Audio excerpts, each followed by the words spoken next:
12 ربیع الاول گزر گئی، ابھی لائٹیں، ابھی چراغاں، ابھی روشنیاں موجود ہیں۔ مسلمانوں کے گھروں میں خوشی ہوئی اور جھوم جھوم کے مسلمانوں نے کہا سونا آیا تے سج گئے نے گلیاں بازار۔ اس نعت کا عملی مظاہرہ ہمیں گلیوں میں نظر آیا۔ مولویوں نے جھوم جھوم کے بتایا کہ سونا آیا تے سج گئے نے گلیاں بازار، لیکن یہ نہیں بتایا کہ سونا آیا کہاں تھا، وہ کس کے گھر میں آیا تھا، وہ کس کے صحن میں آیا تھا، وہ پالنے والا کون تھا، وہ تربیت کرنے والا کون تھا، وہ نام کس نے رکھا تھا، وہ نکاح کس نے پڑھا تھا۔ جہاں سے واجب الاحترام چھوڑ کے گئے وہیں سے ایک لفظ آگے پڑھوں اور آپ کو سلام کروں۔ گھر تھا، میزبان ہونے کی حیثیت سے حق تھا کہ یہاں پہ حاضر ہوتا۔ جناب واجب الاحترام قابل صد احترام عزت مآب جناب سید ناصر جعفری صاحب ممبر پہ تشریف، میرا مالک عزت کے ساتھ صحت زندگی عطا فرمائے۔ خدا نے فرمایا ہم تجھے اولاد کثیر عطا کریں، تو اپنے رب کی نماز پڑھ اور قربانی دے۔ ان شانیہ کا هو الابتر، جو تیرا دشمن ہوگا وہ ابتر رہے گا۔ ایک ترجمہ مولوی صاحب کر گئے، ایک ترجمہ میں کروں اور سلام کروں۔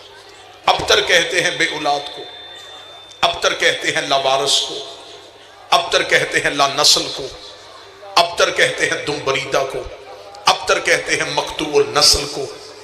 5 سے 7 ترجمے لغات میں ہوئے۔ ابتر وہ ہوتا ہے جس کا وارث کوئی نہ ہو، ابتر وہ ہوتا ہے جس کا خاندان کوئی نہ ہو، ابتر وہ ہوتا ہے جس کا بیٹا کوئی نہ ہو، ابتر وہ ہوتا ہے جس کی نسل آگے نہ چلے۔ قرآن کہتا ہے کہ میرا محمد جس نے تجھے تانا دیا وہ ابتر رہے گا، وہ ابتر رہے گا، وہ ابتر رہے گا۔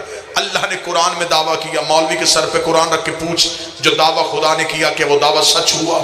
قرآن کل بھی سچ تھا، قرآن آج بھی سچ ہے۔ قرآن کہتا ہے کہ اللہ نے دعویٰ کر دیا جو محمد کا دشمن ہوگا وہ ابتر ہوگا، وہ لا نسل ہوگا، وہ لا خاندان ہوگا، وہ بے نسل ہوگا، وہ لوارث ہوگا۔ لیکن جب میں نے تاریخ سے پوچھا کہ تو بتا کیا محمد کا دشمن بے نسل رہا، تو تاریخ کے ماتھے بھی شرمندگی کا پسینہ آیا۔ اس نے کہا میرے پاس نبی کے ایسے ایسے دشمن ہیں، جو دشمن بھی تھے ان کی اولاد بھی تھی، جو دشمن بھی تھے ان کی نسل بھی تھی، جو دشمن بھی تھے ان کا خاندان بھی تھا۔ حارث نبی کا دشمن تھا، اولاد تھی۔ نوفل نبی کا دشمن تھا، اولاد تھی۔ زید نبی کا دشمن تھا، اولاد تھی۔ عاص نبی کا دشمن تھا، اولاد تھی۔ خویلد نبی کا دشمن تھا، اولاد تھی۔ ابو جہل نبی کا دشمن تھا، اولاد تھی۔ ابو لہب نبی کا دشمن ہے۔ یہ سارے کے سارے سلمان رشدی تک نبی کے دشمن بھی رہے ہیں، ان کی اولاد بھی رہی ہے۔ تو جب خدا نے قرآن میں کہا تھا جو محمد کا دشمن ہو اس کی اولاد نہیں ہوتی، تو پھر ان کی نسلیں کیسے چلی، ان کے خاندان کیسے چلے؟ 5ویں امام کا دور تھا، میرا شہنشاہ مسجد سے باہر آیا، ایک شخص کی گود میں بچہ تھا،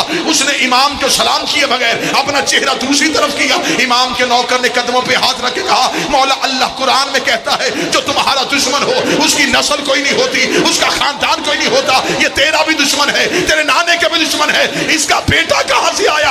امام کے چہرے پہ جلال آیا، فرمایا قرآن سچ تھا، سچ ہے اور سچ رہے گا۔ اس کا مولا بیٹا کہاں سے آیا؟ فرمایا ہوتے کسی اور کے ہیں، پہچانے کسی اور کے۔ سارے بولو ہاتھ اٹھا کے حیدری۔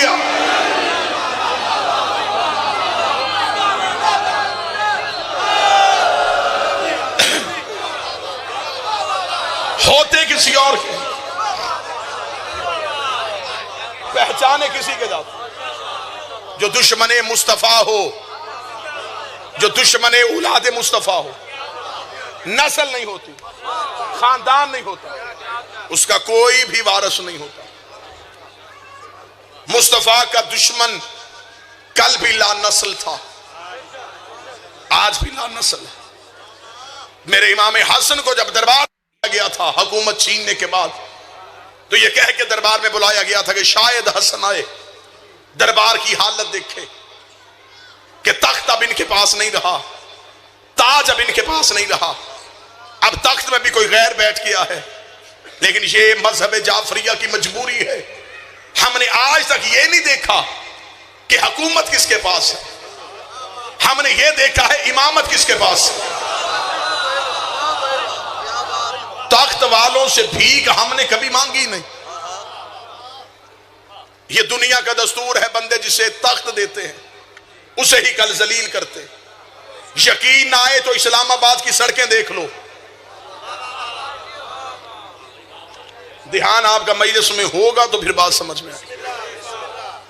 پورے ملک کی مذہبی جماعتیں گھروں میں نہیں، اسلام آباد بیٹھی. فضل الرحمان کی قیادت میں. یہ ممبر نہ سیاست کا ممبر تھا بابا جی، نہ سیاست کا ممبر ہے، نہ اسے کبھی بھی کسی سیاست کی بات ہوئی ہے، لیکن ایک پیغام اپنی نسل تک پہنچانا چاہتا. اللہ کا شکر ہے اللہ نے ہمیں ہماری زندگی میں یہ موقع دکھا دیا. جو جلوس کے منکر تھے،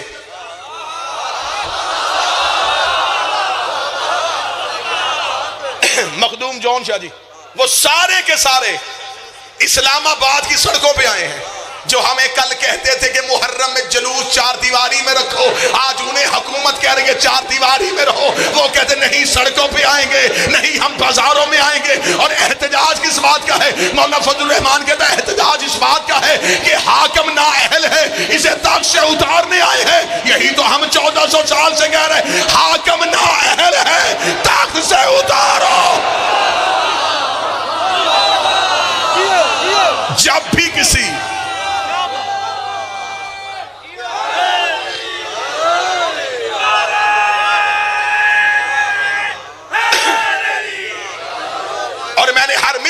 گزارش کی ہے، ابھی تو ٹیکس چور پکڑے جا رہے ہیں، ابھی فتح کے چور باقی ہیں.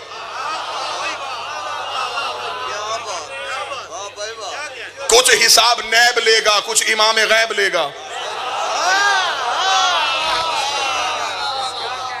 میرے بادشاہ حسن دربار میں آئے، حاکم تخت پہ تھا.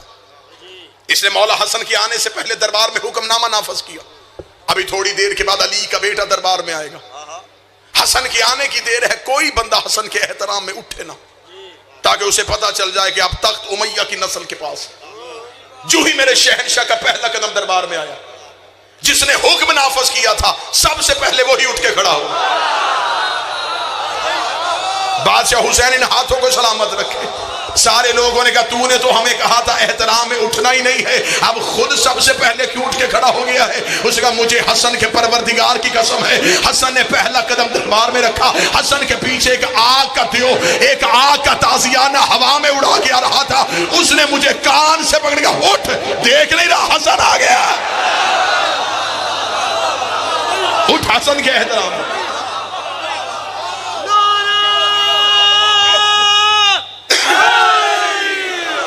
وہ دیکھ حسن آ گیا.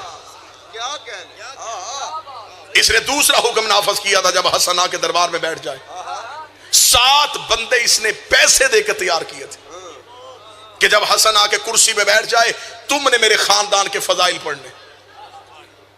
جو ہی آ کے مولا حسن کرسی پہ بیٹھے، یہ 7 کے 7 تنخواہ دار اٹھے. انہوں نے امیہ کے نسل کے فضائل پڑھنے شروع کیے. میرے مولا حسن مسکرا کے سنتے رہے، مسکرا کے سنتے رہے. جب 7 کے 7 نے اپنے اپنے خود ساختہ قصیدے سنا لیے، پھر میرے بادشاہ حسن نے ان کی طرف دیکھا. حسن کی آواز آئی جو میرے مالک حسن کا پہلا جملہ ہے. میں مومنین میں کسی کی توہین نہیں کروں گا.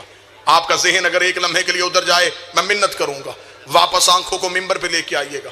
میں آپ کو اپنا جملہ نہیں، میں آپ کو بادشاہ حسن کا جملہ سنانے لگا ہوں. جو داد دے گا وہ میری خطابت کو نہیں دے گا، وہ حسن کے جملوں کو دے گا.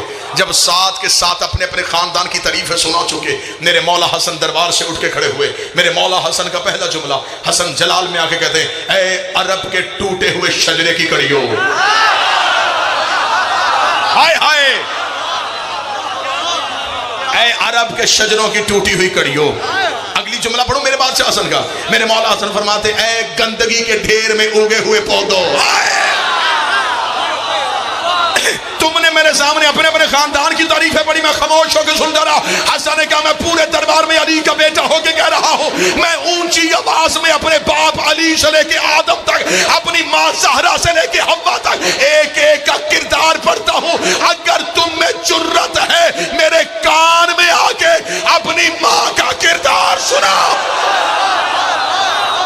آخر تک بولو ہاتھ اٹھا کے حیدری.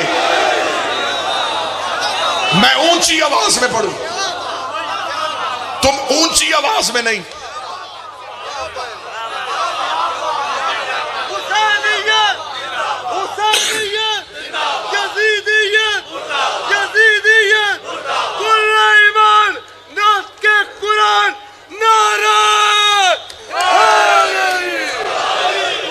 اونچی آواز میں نہیں، میرے کان میں آ کے اپنی ماؤں کا کردار پڑھ کے سنو۔ مولا حسن کا یہ جملہ کہنا تھا، دربار میں خاموشی طاری ہوئی۔ ایک پیچھے سے شخص بولا، کتاب میں جملہ نہ ہو میں زبان منبر پہ کاٹوں، پیچھے سے ایک شخص بولا، اسے میرے مولا امیر المومنین کے خلاف بدزبانی کی۔ میرے مالک حسن نے پیچھے مڑ کے اسے دیکھا، حسن کے چہرے پہ علی والا جلال ہے۔ جوان میرے ساتھ بولنا، میرے مولا حسن اس کی طرف دیکھا، تو نے میرے بابے کے خلاف بولا ہے، تو اسی کا بیٹا نہیں جو تجھ سے 2 سال چھوٹا ہے؟ بولو جو حسن کے نوکر بیٹھے ہو، تو اسی کا بیٹا مشہور ہے جس کا باپ عمر میں اس سے 2 سال چھوٹا ہے۔ یہ کہہ کے مولا حسن کے چہرے کے تیور بدل گئے۔ لوگوں نے رحمت کے چہرے پہ جلالت کی سرخی دیکھی، محمد کے عکس پہ علی کا جلال دیکھا۔ یہ حسن دیکھ کے کہنے لگا، میں تمہیں بتاؤں میں کون ہوں۔ حسن کی آواز ہے، میں صفا کا بیٹا ہوں، میں مروہ کا بیٹا ہوں، میں ہاشمیوں کا چشم و چراغ ہوں، میں عبد المطلب کی نسل ہوں، میں ذریت ابراہیم ہوں، میں نسل اسماعیل ہوں، میں شجرہ طیبہ کا ثمر ہوں، میں یسوف و دین کا بیٹا ہوں، میں قائد غرم جلین کا بیٹا ہوں، میں فاتح درین کا بیٹا ہوں، میں نقطہ بائے بسم اللہ کا بیٹا ہوں، میں مولود حرم کا بیٹا ہوں، میں یاسین کے دل کا بیٹا ہوں، میں الحمد کے سر کا بیٹا ہوں، میں قرآن کے وارث کا بیٹا ہوں، میں کعبے کے مالک کا بیٹا ہوں، میں اس کا بیٹا ہوں جس نے آدم کی توبہ قبول کروائی تھی، میں اس کا بیٹا ہوں جو نوح کا سفینہ نجات پہ لے کے آیا تھا، میں اس کا بیٹا ہوں جس نے ابراہیم کی آگ کو ٹھنڈا کیا تھا۔ یہ کہہ کے علی کے بیٹے کے چہرے کے جلال آئے، جلال میں آ کے کہا، میں فاتح درین کا بیٹا ہوں، میں استاد جبریل کا بیٹا ہوں، میں کعبہ کوسین کا بیٹا ہوں، میں حجاب حمد کا بیٹا ہوں، میں حجاب عزت کا بیٹا ہوں۔ حسن کی آواز آئی ہوئے، آنکھیں کھولو، میں اس کا بیٹا ہوں جو معراج کے پردے میں ادھر بولا تھا، اور میں اس کا بھی بیٹا ہوں جو معراج کے پردے میں ادھر بولا۔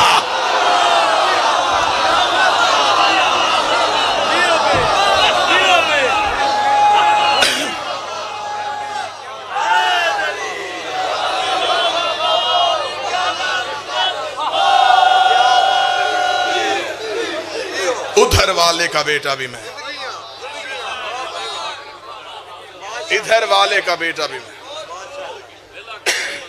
میں ادھر والے کا بھی بیٹا، میں ادھر والے کا۔ بسم اللہ بسم اللہ، یا علی مدد باز پیر سید ذریت عمران شرازی صاحب، بات مکمل کر لوں جی۔ میں اس کا بھی بیٹا ہوں جو ادھر بولا تھا، میں اس کا بھی بیٹا ہوں جو ادھر بولا تھا۔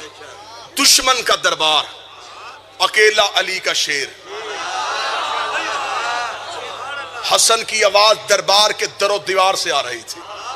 یہ کہنے کے بعد میرے مالک، اب آنکھیں میری طرف، یہ کہنے کے بعد میرے مالک حسن کے چہرے کے تیور بدلے۔ تیور بدل کے حسن نے کہا، ہم چاہیں عراق کو شام کر دیں، ہم چاہیں شام کو عراق کر دیں، ہم چاہیں مشرق کو مغرب کر دیں، منہ پہ ہاتھ لگ پھر بھی داد نکلے گی، ہم چاہیں تو مغرب کو مشرق کر دیں، ہم چاہیں تو مرد کو عورت کر دیں۔ ابھی اتنا کہنا تھا، پیچھے سے کہ حرامی اٹھ کے کہا، حسن کیسے؟ حسن نے اس کی طرف دیکھا، ایسے ایسے ہم ایسے۔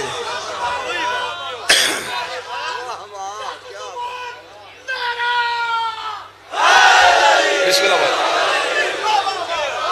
حسن کیسے؟ ایسے اٹھا تھا بیٹھ گئی، بولو جو قریب بیٹھے ہو، آیا تھا چلی گئی۔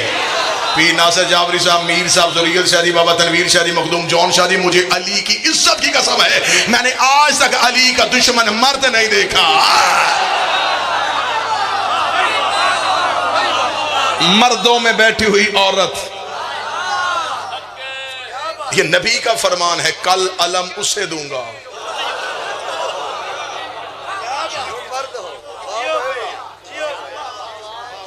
میری بھی ایک لعنت گستاخ امام کے نام کرنے لگا ہوں۔ ہر ایک نے اپنے اپنے حصے کی لعنت دینی ہے، تو میں بھی اپنے حصے کی لعنت دوں۔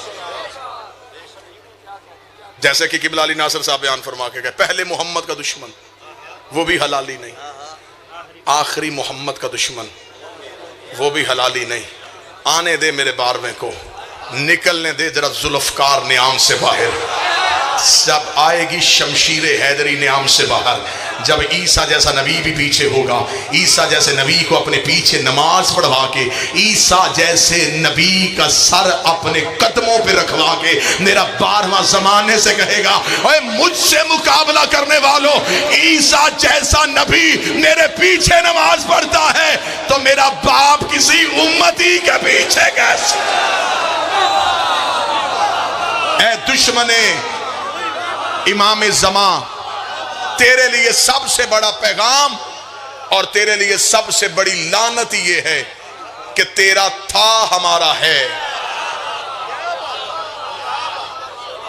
میری حکومت وقت سے گزارش ہے کہ ہر دور کے امام کے گستاخ کو سزا دی جانی چاہیے۔ تختہ دار پہ لٹکے یہ عطرت رسول کو بھونکا ہے، یہ خاندان محمد کو بھونکا ہے، اور یہ سب کچھ اسی صورت میں ممکن ہوگا اگر شیعت کی اندر کی لڑائیاں ختم ہوگی تو باہر سے دشمن حملہ نہیں کرے گا۔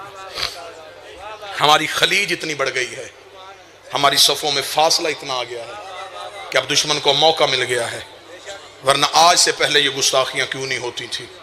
اس کا مطلب ہے کہ اگر چور گھر کے اندر آ جائے تو گھر کے ذمہ دار دیکھتے ہیں کہ پتہ کرو دیوار کون سی چھوٹی ہے۔